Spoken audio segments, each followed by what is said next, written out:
The hardest money you're going to ever make is your first $100,000.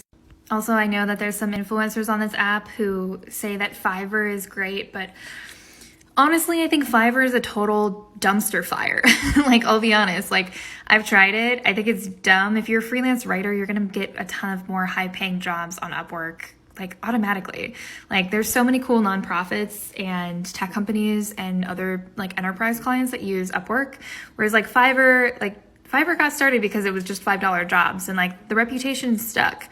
And even just looking at like the fixed rate jobs on Upwork versus Fiverr, you make way more on Upwork than on Fiverr. So in my advice, like, I would totally ditch Fiverr, not waste any time on it, and just spend that time on Upwork. Yeah, but anyways, I've been helping some new writers get jobs on Upwork and work on their profile and stuff. And the thing that I've been seeing with them is that people are getting jobs really fast. Like, they're getting part-time work like a few days after putting up a profile and starting to submit. Like, the key thing with Upwork is, like, you have to submit proposals every single day, and then eventually you're going to start to get interview requests once you have, like, you know, social proof on your profile, people are leaving good reviews for you.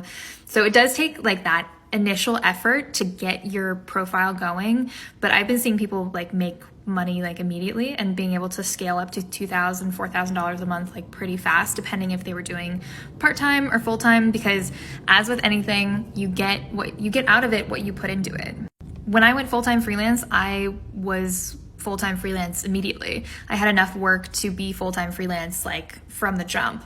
But when I was like part-time freelancing, because I only had like a few hours after work to put into freelancing, like I made like a good amount of money as a side hustle for like a long time, but it took me going full-time freelance to like have the time to invest in being full-time freelance.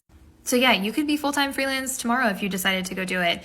But is that the smart decision? Maybe not for you and like your finances and your financial situation. Like, it might be the best decision to save up money at your day job so that you have a safety net, so that when you go full-time freelance, it's less stressful. Like, the goal here is that whatever path that you choose, you want to reduce stress, give yourself as much of a much leeway as possible to like really make this work, because it does take time.